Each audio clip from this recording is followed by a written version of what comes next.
बिस्मिल्लाहिर्रहमानिर्रहीम अस्सलाम वालेकुम। दोस्तों, इस वीडियो में हम वीकली एनालिसिस करेंगे फॉरेक्स मार्केट के तमाम इंपॉर्टेंट पेयर्स का। मार्केट ट्रेंड जानने की कोशिश करेंगे इंट्राडे, शॉर्ट, मीडियम और लॉन्ग टर्म के हवाले से। इसके अलावा बेस्ट एंट्री और एग्जिट प्राइस लेवल्स कौन से हो सकते हैं वो भी हम डिस्कस करेंगे। ये वीडियो हम एजुकेशनल पर्पज़ के लिए बना रहे हैं, आपने इसको फाइनेंशियल एडवाइस के तौर पर नहीं लेना। और हमारा व्हाट्सएप ग्रुप भी है जिसका लिंक डिस्क्रिप्शन में मौजूद है, आप हमारा व्हाट्सएप ग्रुप ज्वाइन कर सकते हैं। सबसे पहले अगर हम फ्राइडे की सूरत हाल डिस्कस करें गोल्ड की, दोस्तों मैंने यही बताया था कि फ्राइडे की वीडियो में कि गोल्ड मार्केट करेक्शन करने थोड़ा बहुत अप हो सकती है। और ये देखें, इसने नीचे विक निकाली और इसने 1947 को टच किया। टच करने के बाद 1942-43 के आसपास ये मार्केट क्लोज हुई है। कमिंग वीक हमारी क्या ट्रेडिंग स्ट्रेटेजी होनी चाहिए और मार्केट किस तरफ जा सकती है, ये चीज़ें हम बाद में डिस्कस करेंगे। पहले हम फंडामेंटल न्यूज़ देख लेते हैं। फॉरेक्स फैक्ट्री पे अगर हम डाटा देखें, मंडे 7 अगस्त को ऑस्ट्रेलिया में बैंक हॉलिडे है और कनाडा में भी बैंक हॉलिडे है। यूएसडी से रिलेटेड लो इम्पैक्ट न्यूज़ एक आएगी, एफओएमसी मेंबर की स्पीच है 5:30 बजे। 8 अगस्त ट्यूसडे को अगर हम देखें, यहाँ पे भी लो इम्पैक्ट न्यूज़ हैं, पाकिस्तानी वक्त के मुताबिक 5:30 और 7 बजे आएंगी। 9 अगस्त वेंसडे को अगर देखा जाए, यूएसडी से रिलेटेड एक मीडियम इम्पैक्ट न्यूज़ है और एक लो इम्पैक्ट न्यूज़ है। इसी तरह 10 अगस्त थर्सडे को अगर हम देखें, यूएसडी से रिलेटेड 4 हाई इम्पैक्ट न्यूज़ हैं। सीपीआई का डाटा है और ये इम्पॉर्टेंट डाटा है और मार्केट का ट्रेंड चेंज कर सकता है। इसी तरह नेचुरल गैस स्टोरेज का डाटा भी आएगा 11 अगस्त फ्राइडे को, last day of the week. FOMC member की स्पीच, ये मीडियम इम्पैक्ट न्यूज़ है। और फर्दर यूएसडी से रिलेटेड कोर पीपीआई का डाटा आएगा 5:30 बजे। 7 बजे भी एक हाई और एक मीडियम इम्पैक्ट न्यूज़ आएगी। अगर हम यूएस 10 ईयर बॉन्ड यील्ड्स को देखें, कहाँ गई, ये रही, और इनको देखते हैं हम सबसे पहले वीकली टाइम फ्रेम में। ये है वीकली टाइम फ्रेम। मैंने आपको बताया था ये मार्केट थोड़ी डाउन आ सकती है डबल टॉप लगाने के बाद, और डेली टाइम फ्रेम में ये डाउन आई है। एक मिनट, ये डेली टाइम फ्रेम यहाँ से आएगा, ये देखें, इसने रेड कैंडल बनाई है टॉप पे, इसीलिए गोल्ड थोड़ा बहुत अप हुआ है।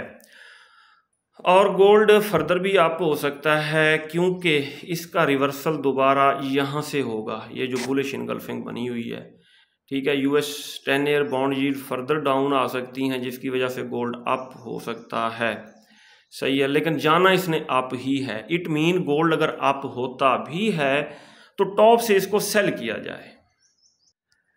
एफएक्स स्ट्रीट पे बता रहे हैं कि गोल्ड मार्केट अप हुई, उसकी रीज़न यही बता रहे हैं, यूएस यील्ड रिट्रीट, ठीक है, इनमें थोड़ी कमी वाकई हुई है। यूएस 10 ईयर बॉन्ड यील्ड थोड़ी डाउन आई और टेक्निकली ये मार्केट 200 मूविंग एवरेज से बिलो क्लोज हुई है। अगर इससे ऊपर क्लोज होती तो काफ़ी अप होने के चांसेस थे कमिंग वीक, लेकिन अभी अप तो होगी लेकिन बहुत ज़्यादा अप होने के चांसेस नहीं हैं। फर्दर अगर हम इसका ट्रेंड चेक करें, बुलिश 50% और बेरिश 33%, यानी कि अप जाने के ज़्यादा चांसेस हैं। कोई मसला नहीं है, अगर मार्केट अप होती है तो हम टॉप से सेल करेंगे, ये ज़्यादा सेफ रहेगा। अब हम वीकली लेवल्स लगा लेते हैं गोल्ड पे। वीकली लेवल्स लगाने से पहले यूएस डॉलर इंडेक्स को देख लें। ये देखें जी, DXY को अगर हम देखें तो ये ऊपर हमारा सेल का जोन था, ये मार्केट बिल्कुल डाउन आई और नीचे हमारे बाय के जोन को रीटेस्ट किया और यहाँ से अप होके क्लोज हुई है। और चांसेस यही लग रहे हैं कि इसको मिली है रिजेक्शन, ठीक है, इस सपोर्ट से जो हमने बाय का जोन ड्रा किया था H4 के टाइम फ्रेम में। H4 का टाइम फ्रेम ही है, सही है।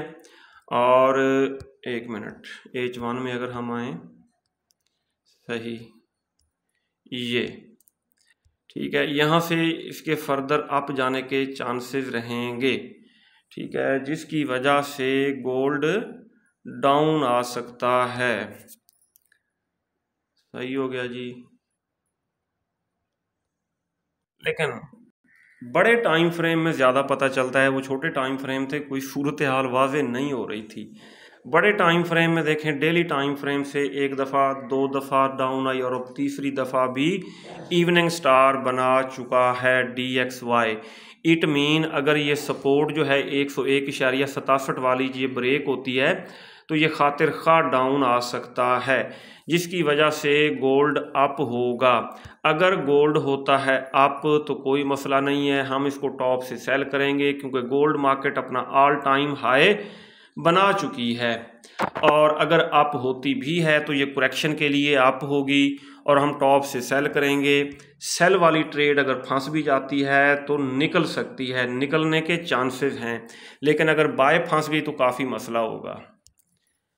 ठीक है, यहाँ तक भी डाउन आ सकता है DXY और यहाँ तक भी आ सकता है। इट मीन गोल्ड अगर खातिर खा अप हुआ तो हम टॉप से सेल करेंगे और सेल की ट्रेड को होल्ड करेंगे। अब हम लेवल्स लगाते हैं गोल्ड के चार्ट के ऊपर। सबसे पहले वीकली टाइम फ्रेम ओपन करेंगे। ये सारी लाइनें वगैरह कर देते हैं हम डिलीट, ये सारी लाइनें, ठीक, ये जोन वगैरह पुराने डिलीट कर दिए हमने।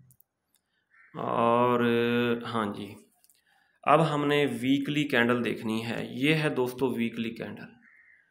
इसके ऊपर हम लगाएंगे सबसे पहले वीकली रेजिस्टेंस 1971.3, ये वीकली रेजिस्टेंस है। और एक लगाएंगे हम वीकली सपोर्ट, ये वीकली सपोर्ट होगी 1926.68, ये मार्केट ने वीकली लो लगाया। अच्छा जी, एक सेंटर में लाइन लगाएंगे, वो होगा हमारा पिवट पॉइंट। ये हमने पिवट पॉइंट लगा दिया और इसका कलर पिवट का हम कर देते हैं यहाँ से रेड, डन कर दिया। ये सारी चीज़ें आपको सिखाने के लिए हैं। अब हम आ जाएंगे H4 के टाइम फ्रेम में। ये दोस्तों हमने लेवल्स लगा लिए हैं। पिवट को थोड़ा फर्दर एडजस्ट करते हैं, यहाँ नहीं, बिल्कुल सेंटर में होना चाहिए। ये है पिवट बिल्कुल सेंटर में। अच्छा जी, मार्केट पिवट से बिलो क्लोज हुई है, 1950 से बिलो क्लोज हुई है। लेकिन अगर आप देखें 200 के मूविंग एवरेज को सपोर्ट बनाने की कोशिश कर रही है गोल्ड मार्केट।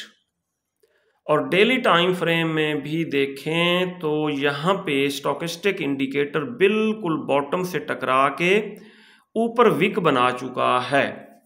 और यहाँ भी डेली टाइम फ्रेम में एक तरह का मॉर्निंग स्टार बन चुका है।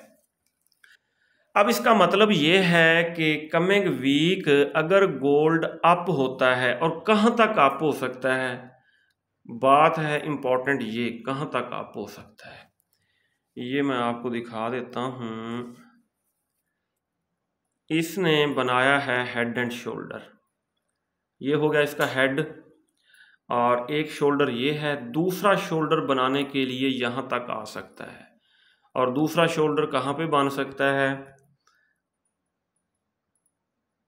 ये देखें 1963 तक ये दूसरा अपना शोल्डर बनाने अप हो सकता है।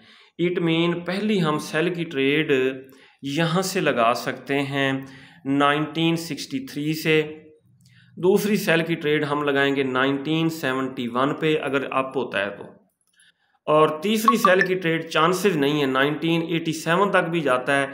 सेल की ट्रेड्स लगाएंगे और उनको लॉन्ग टर्म के लिए होल्ड करेंगे। उसकी रीज़न ये है गोल्ड मार्केट अपना ऑल टाइम हाई बना चुकी है।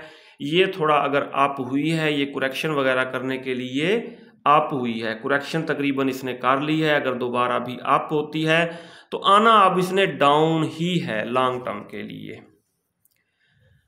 और जब इसने 1892 को ब्रेक कर दिया 1892 को, तो फिर ये वाज़ेह बेरिश ट्रेंड की तरफ चली जाएगी।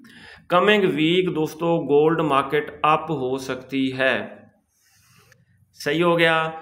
और हम कोशिश करेंगे बाय से अवॉइड करेंगे, हम करेंगे सेल। पहली सेल की ट्रेड 1963 के आसपास लगाएंगे क्योंकि ये हेड एंड शोल्डर बनाने की मार्केट कोशिश करेगी। इसका दूसरा शोल्डर 1963 पे बनेगा, यहाँ से सेल, दूसरी सेल की ट्रेड 1971-72 से लगाएंगे और 1987 तक जाने के चांसेस नहीं है। अगर मार्केट चली जाती है तो यहाँ से भी सेल ही करना है और लॉट साइज छोटा रखना है ताकि हमें टेंशन ना हो।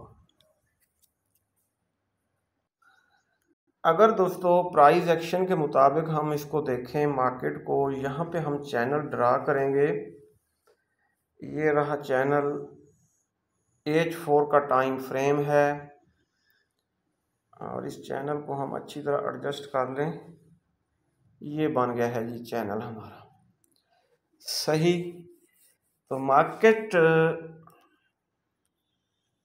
इस चैनल की अपर ट्रेंड लाइन से टकरा के डाउन आ सकती है, लेकिन अगर इसको ब्रेक किया चैनल को तो फिर ये लाजमी 1971 तक जाएगी और 87 भी लगा सकती है। बहरहाल टॉप से हम इसको सेल करेंगे, ये ज़्यादा बेस्ट रहेगा।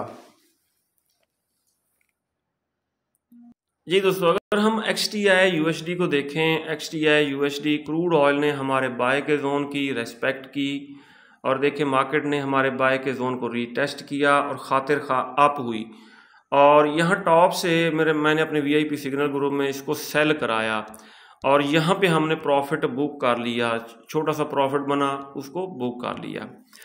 अब यहाँ पे अगर हम देखें H4 के टाइम फ्रेम में, ये है bearish engulfing failed setup. Bearish engulfing failed का मतलब ये है कि अब ये बाय का जोन बन चुका है। ये बेरिश इनगल्फिंग फेल्ड हो गया और एक बुलिश इनगल्फिंग भी बनी है। ये देखें जी, ये बुलिश इनगल्फिंग भी बनी है। अब जहाँ पे दो जोन्स की ओवरलैपिंग हो रही है वो है HLZ, हाई लिक्विडेशन बाय का जोन बन चुका है और वो कहाँ से कहाँ तक है ये हम देख लेते हैं। 81.6 से लेके 81.9 तक, ठीक है। मार्केट अगर आती है डाउन, एक बाय की ट्रेड यहाँ से और एक डिप से ली जा सकती है, नीचे छोटा स्टॉप लॉस लगा के, और मार्केट दोबारा अप ट्रेंड की तरफ जा सकती है। और पहली सेल की ट्रेड वैसे बनती है, अगर मैं आपको दिखाऊं 83.3, लास्ट टाइम यहाँ से मार्केट डाउन आई थी, ये देखें 83.3 लगाया था और मार्केट 64 तक डाउन आई थी। अब दोबारा ये 83.3 के करीब पहुंच चुकी है। यहाँ से टकरा के अगर डाउन आती है तो हम इसको सेल कर सकते हैं और अगर 83.3 ब्रेक हो गया तो फिर इसकी ब्रेक लगेगी कहीं जाके 92 के आसपास, फिर ये 92 से ही रिवर्स होगी, सही।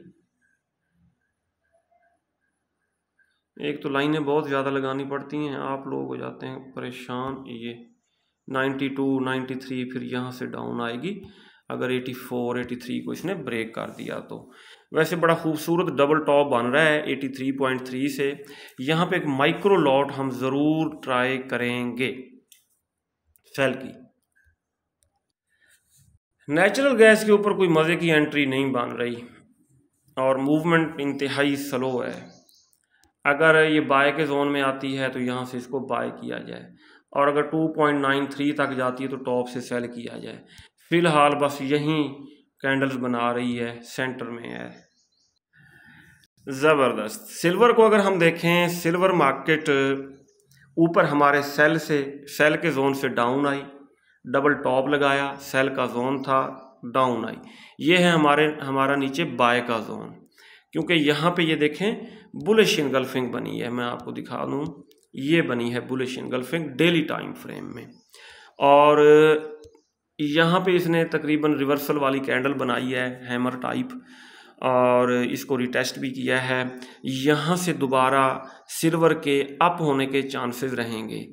छोटे एसएल के साथ इसको बाय किया जा सकता है, लेकिन बाय है रिस्क। यहाँ टॉप से सेल करें तो ये ज़्यादा बेस्ट रहेगा। Very good. जो हमने बाय का जोन ड्रा किया था यूरो USD के ऊपर, मार्केट ने हमारे बाय के जोन को ये देखें रीटेस्ट किया और यहाँ से खातिर खा अप हुई, फिर उसके बाद रेड कैंडल बना के क्लोज हुई है। अब दोस्तों एक मिनट जी, हाँ जी, अब हमारी ट्रेडिंग स्ट्रेटजी क्या होनी चाहिए? इसको यहाँ से सेल करना चाहिए, इस सेल के जोन से। तो ये 1.10 से लेके 1.11 तक बन रहा है, टॉप से सेल किया जाए। अगर हम पाउंड को देखें, पाउंड ने भी हमारे लेवल की रेस्पेक्ट की है। नीचे वीक किसने ज़रूर निकाली, ये बाय का लेवल मैंने बताया था, लेकिन मार्केट यहाँ से अप हुई, लेकिन खातिर खा अप नहीं हो सकी। अगर DXY को रिजेक्शन मिल चुकी है डेली टाइम फ्रेम में 200 मूविंग एवरेज से, अगर वो खातिर खा डाउन आया तो ये मार्केट दोबारा खातिर खा अप होगी। और सेल की ट्रेड हम कहाँ से लगा सकते हैं? पहली सेल की ट्रेड 1.2930 से लगाएंगे यहाँ से, और दूसरी सेल की ट्रेड 1.31 से लगाएंगे और लॉन्ग टर्म के लिए होल्ड करेंगे। जी दोस्तों, अगर हम NAS 100 को देखें, NAS 100 हमारे बाय के जोन को रीटेस्ट कर चुका है सही, और DXY के डाउन आने के ज़्यादा चांसेस रहेंगे। यहाँ से ये मार्केट हो सकती है अप, ठीक है, 15,257 के आसपास। यहाँ छोटा स्टॉप लॉस लगा के इसको बाय करने की कोशिश करेंगे। US30 को अगर हम देखें, US30 मार्केट ने रेड कैंडल बनाई है, और जब ये इस 200H4 के टाइम फ्रेम में 200 के मूविंग एवरेज से टकरा के अप होगी, तब हम इसको बाय करेंगे। BTC किसी दौर में बहुत ज़्यादा वोलेटाइल हुआ करता था, लेकिन आजकल बिल्कुल स्लो इसकी मूवमेंट है, और ये हमारे सेल के जोन से ये देखें ना, डाउन ही है, इसको ब्रेक नहीं कर सका। सेलिंग प्रेशर ही हमें नज़र आ रहा है, और अगर ये मार्केट अप होती है तो इस जोन से इसको हम सेल ही करते रहेंगे जब तक हमारा ऊपर यहाँ पे SL हिट ना हो जाए। ये था दोस्तों वीकली एनालिसिस। अपना बहुत सारा ख्याल रखिएगा, हमें दुआओं में याद रखिएगा। अल्लाह हाफिज़।